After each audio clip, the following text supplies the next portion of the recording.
Okay. Model, I think, was explicitly or implicitly one of the term that was, or concept that was probably in almost every sentence in our few days here. And it's a concept that different people with different disciplinary backgrounds, or more generally different backgrounds, use in different ways. So I think it's a key term for a curriculum for the Anthropocene, and it's a term that we have to learn to understand in its diversity, but in a very precise way. And I think on the one side, it's a term that has great opportunities for us because it's something that is used by different people, so it's something that can help us to connect, to make inter- and transdisciplinarity possible. But I think also the few real crises that I heard of or experienced during the week, they were often related to models. And I think this is also because models are right at the center of sort of the key issues that brought us together: claiming, connecting, representing. And because it's a center, it's also at the center, I think, of many of sort of the key tensions that were around for the week. And that makes it sort of a neurological point for the discussion, also interesting. So what I would like to do is give you sort of a map of the diversity of the concept, how we used it, how it appeared, and then I give you in the second part a short story that is sort of more general and start from my very concrete research experience, and it's sort of a very general ending. And when I talk, there's like the slides show you sort of maps in a way. There's a lot on the slides, and while you listen, you can also look at the slides, and you might be reminded of something you experienced in the week, and I will only pick a few things that I can, in the time I have, discuss in a bit more detail.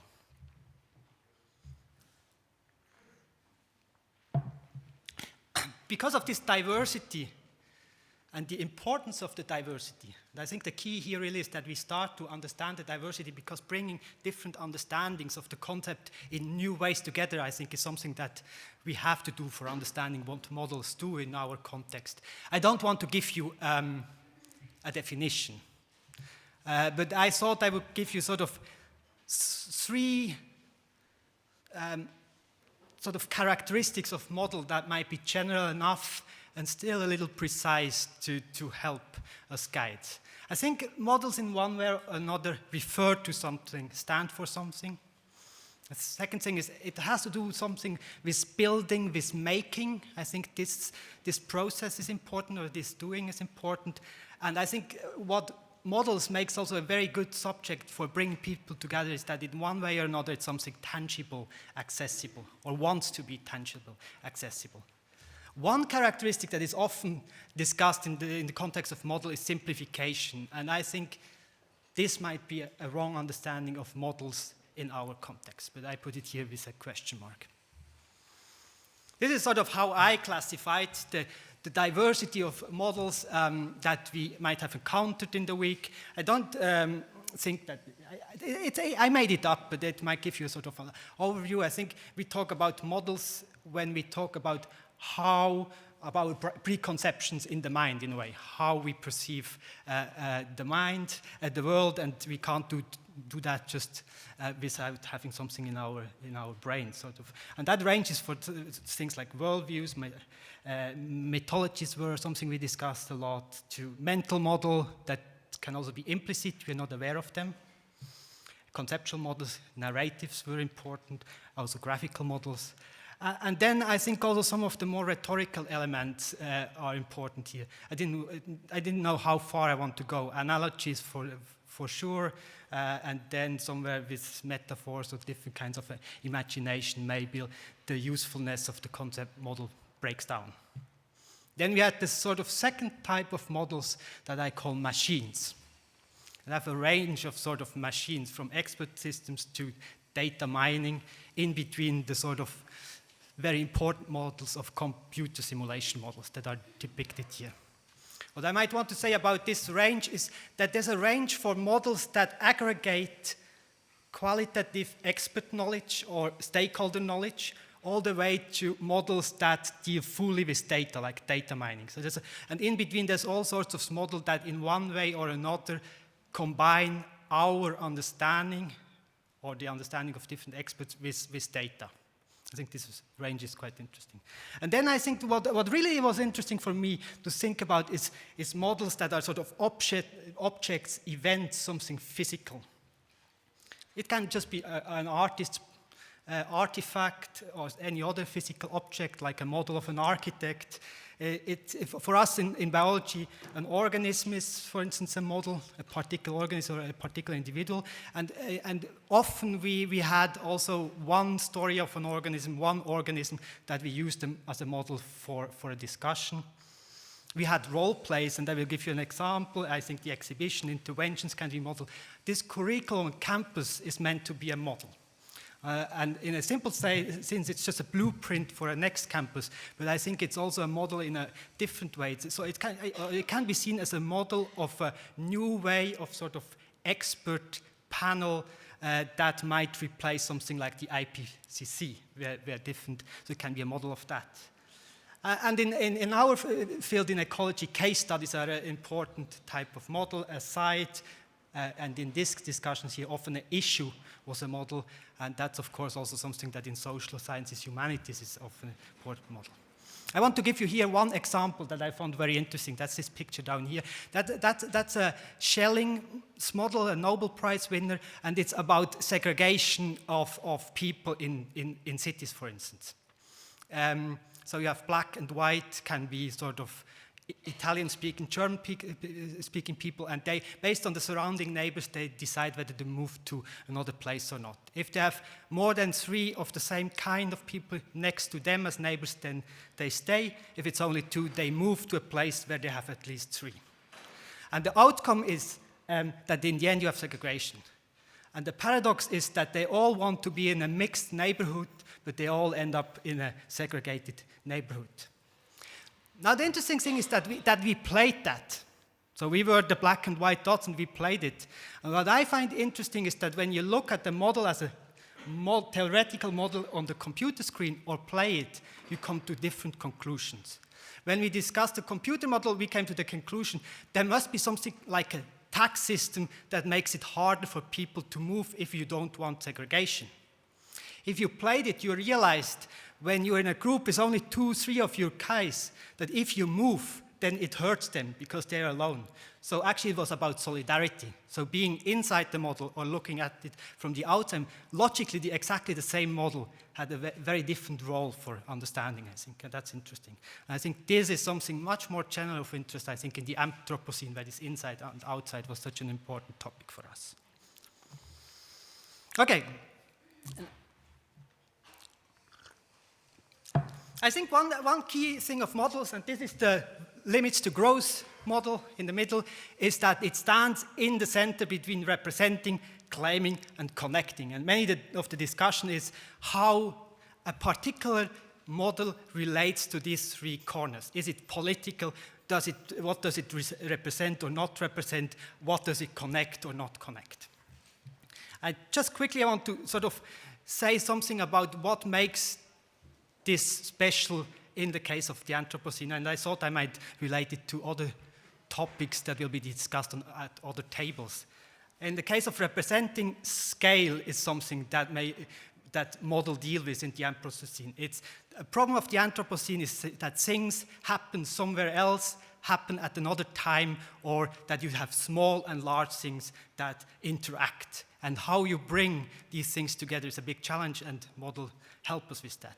Connecting, it's all connected, there's non-linearities, and we have to understand if we do one thing, something else happens somewhere else. Often we also use models for that. And we talked a lot about agencies and also about that scientific objects can be agents, and models are definitely sort of a typical case of a scientific object that is an agent, and we have to understand how we can deal with the agency or non-agencies of model. That's just to put it a bit in the context of the Anthropocene. And then I think here what I show you in these blue things is all sorts of things that models do. This just gives you the diversity of how models occurred over the week in the discussions. And you, as a player, and I think that's sort of a key thing that we have to, we need to understand models in a curriculum to have a tool to deal with the problem that all of these things that models do are somewhere in this triangle and can be in different places for different people. And we have to find ways that we can discuss how we deal with the claiming, representing, and connecting role of different types of models. I don't go to all of them, but maybe just highlight 2 or 3 things. We had models often as tools that are directly used in decision-making. We had models as blueprint. Prediction scenarios are obviously important. I think what is important also is that models often help us to organize ourselves in one way. So they can be boundary objects. They can bring together people with different thinking together. They help us, they did help us to organize global change research, whether we want it or not. But the simulation models were fundamental in determining one particular way of organization. They're often used in negotiation process. We often talk about learning. They are supposed to be structuring, but I like also the term of bricolage, because often building a model is much more than just writing a logical structure. It's something much more sort of almost unconscious and playful. And with this, in my planning, it's 2 more minutes. Probably I'm a bit over time, but the last 2 minutes. Just a quick outlook of what I'm doing. I'm a plant ecology. I go to the field. In the good old days, all the measurements I did that were the whole story for me. Based on soil measurements, climate measurements, and plant measurements in a place, I could do my research. The problem is now that I can't do any useful research anymore just with the data from one particular place. I need data from somewhere else, from other people's, from the future, from the past, or for the future and from the past. Oops, that was in the wrong direction. And then I have theories. And my underlying theory in biology is that it all is in well order because it's a long-term evolution that ordered it. This also completely breaks down because now there's this strange, diverse, crazy animal, the humans, that basically are, for our understanding, a stochastic element in the thinking. Now, in the good old days, when we had sort of a stable theory and a stable way of observing nature, the models were just the thing that connected the 2 things. But now that the theories are completely breaking down and the way of doing this research as well, I think what is happening is that the model are completely overtaking our world. And all the theory we are doing is actually modeling. And what we do our research about is to a large degree research not about the natural system anymore, but about models in one way or another. And so with this, I end with sort of, we talked a lot about end of nature, humans sort of invading the nature. And one way of end of nature, I would say, is that in the Anthropocene, the virtual nature in models, all kinds of models, is replacing physical nature as the subject of examination and deliberations. And these are these glowfish here. These are GMO fish that glow because they have been changed. And they are used in ecotoxicology to test whether, for instance, water is polluted or not. And risk assessment in ecotoxicology or risk assessment of genetically modified organisms is one example of that, because all the risk assessment and all we examine and all we talk about when we talk about the risks is actually happening in a laboratory model. At least in the legal processes, we never go out. So the reality of ecological risks is the reality of the virtual nature in model laboratory systems. And with this, I end and give over to Christoph. Thanks a lot.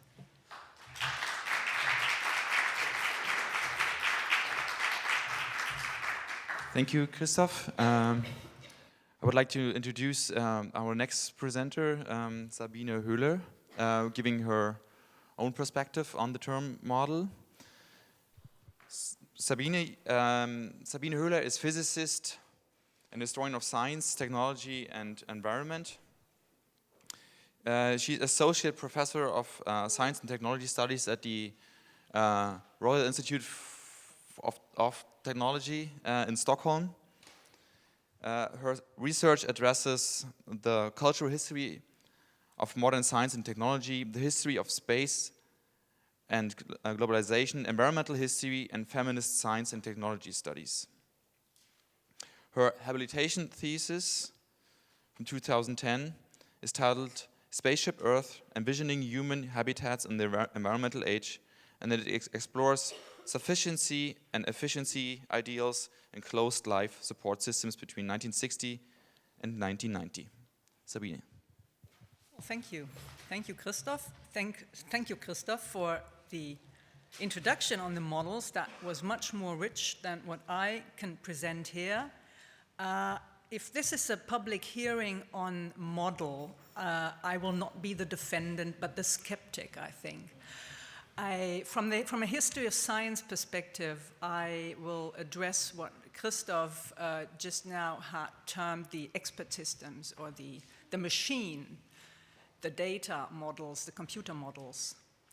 And I think that model is an adequate term of the Anthropocene, but perhaps of the problem of the Anthropocene, not necessarily of the solutions that we're looking for. So I think we need to be very careful thinking whether we want to adopt the model for a key terminology of the Anthropocene. And let me give you 3 examples of why I think that models can also be very problematic tools that are very modernist, they're not modest, and I think something more modest is what we're looking for. So I give you 3 examples of 3 models, global models, that might cast for Anthropocene's next top model. And here's the first, and Christoph just showed it, and it's the Limits to Growth World Model. Now, this model comes clad in the fashion of the 1970s, comes clad as a flowchart, and that is adequate when you think of the time as being the time of fashioning the Earth as, or in terms of a computer model, a computer system here of sinks and flows and sources. Then I have this model here that is a German. It's not the American, it's the German Potsdam Institute Planetary Machinery, so German Earth machinery model from the late 1990s. And that gives us an image of the Earth as a machine made up of single parts with automated control. And then we have this, that's the model that also featured in our seminar, Valuing Nature. It's the latest French fashion here of integrated ecosystem capital accounts. And this model is dressed as a balance sheet. It shows the Earth as a balance sheet of accounts as a system of capital exchanges, basically. And what I find problematic about all these models is that first they are very problematic stand-ins of an Earth or a world that we want to describe, but we only can describe it then in so many ways, as a flowchart, a balance sheet, a machine. They are also problematic in their aggregatedness, the aggregation of data that composes this model that's at the heart of it. They create a certain form of indifference that I find very problematic, insensitive to differences in locality, specificity. They're insensitive to contingency, to historicity, to historical development, basically. And they also create, in their highly aggregated state, a commonality for future interventions that is problematic because we know that there is too much difference and inequity in the world. That doesn't feature here. commonality of choices, commonality of the actors, the global we, a commonality of the future that we all seem to face. So in this sense, all three of these models, and you could find many more, have this kind of problem of being, well, somehow absurd in their comprehensiveness. I would like to say, it's hard to say it otherwise, I find. And they seem to be, well, tools of the past, even though they span 40 years, but they might not be the tools that we're looking for to create the Anthropocene of a future that we're still developing, and that does not repeat the same mechanisms and the same accounts that we've been listening to for at least 40 years now. So that is my take on this, and I'm looking forward to the discussion. Thanks.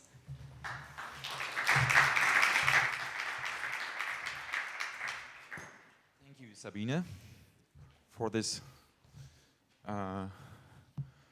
nice wrap-up, especially focusing on computer models. I probably have to say, which is an interesting thing, that we tend to talk about computer models only when we are tasked with the idea of models so far, but apparently the whole notion has a long and wide repercussion within totally different thought strains as well. So that's an interesting take on it. I would like to introduce our next speaker, Kalle Baldorf, who will also give his personal perspective on the term. He's an artist currently living in Berlin. His practice operates at the intersection of publication, pedagogy, and technology, with a focus on designing, developing, and maintaining on and offline collaborative systems. In 2007, he co-founded and is currently the creative director of the magazine Triple Canopy. Since 2008, he has served on the committee for the public school, an open framework for self-organized learning in Los Angeles and Berlin. Kalle.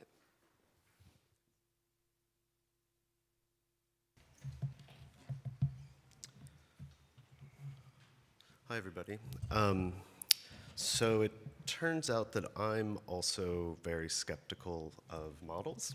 I thought that maybe this would be a little bit more celebratory, but I'm going to go through, and I think that my statements will echo both what Christoph and Sabina pointed to. I also wanted to be very vigilant about the time restraint, so I'm just going to read something quickly. So I work with models every day, although I generally don't always think about them as such. I oscillate between experimenting with small-scale models like user navigation systems to larger-scale models or assemblages of models like education or publication frameworks. I'm primarily interested in them because of their capacity to propel forward and shape ideas, knowledge, and practices.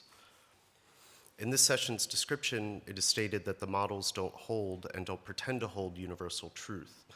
While I think this is true, at least to a certain extent, it appears to me that how models are deployed can become a stand-in for objective veracity.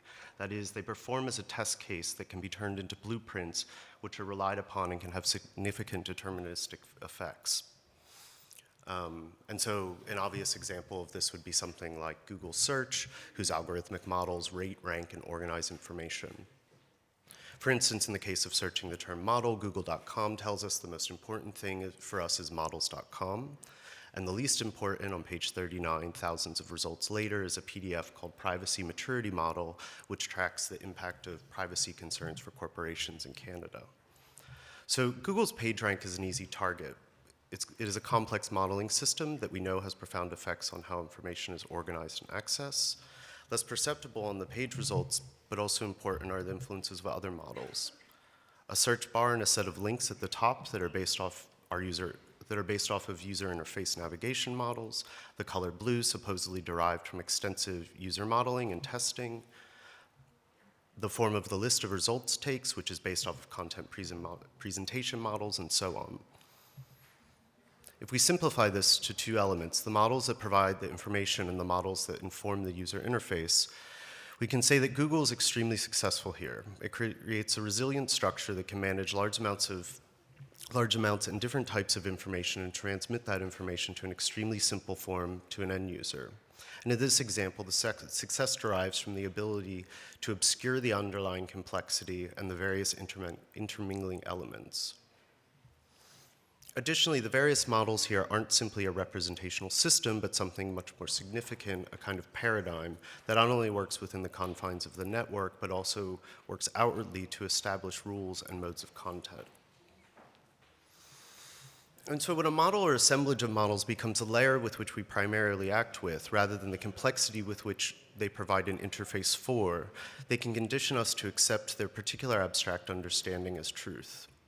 The abstraction that models provide can, of course, be a productive force, but they can also mystify and engender false assumptions or a false sense of control. And I think this is what I'm particularly interested in, is that threshold, especially as we become increasingly reliant on models and modeling to understand, interact with, and shape the world. I'm not trying to suggest that models are inherently harmful, although I sort of am. They can act as essential communicative frameworks and means of translation. They are also extremely useful tools to experiment and prototype ideas, but any form whose primary function is to eclipse complexity with simplification, and maybe this is something we need to talk about, makes me suspicious, particularly when models work so proficiently that we forget that they always emerge from a particular context to fulfill a specific need. And so I think the questions for me, which maybe are a bit simple and I'll pose to the group, is can we resist the tendency, what I see as a tendency towards having complete faith in the knowledge, in quotes, that models provide? And how can we both generate new models, maybe while simultaneously unmodeling existing ones, especially normative ones? And then how can we be vigilant in remembering that models are a means to an end and not an end in themselves? Thanks.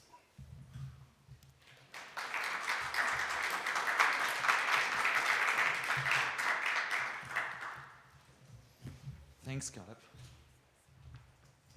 Now we open the floor for your own perspectives or your own comments. You can address either one of the speakers, but we also encourage you to have a crisscross sort of conversation being started. Microphones will be handed to you, so it would be good if you use them. Hello, I'm working in climate protection for my background, and my question is, as I have not attended the campus work groups, I'm just here for the results. One may say that language itself is already modeling our experiences, and I was wondering whether your discussions about models did include this notion of the primary model of the language as making concepts about how we conceive the world. And from this now, looking at the Anthropocene, in how far the Anthropocene reflects a new kind of usage of models. So this would be more a question to everybody who attended the campus than a comment, yeah. Does anyone want to respond to that question? Are there any participants of the Modeling Wicked Problems seminar here who were discussing this question also, I would assume?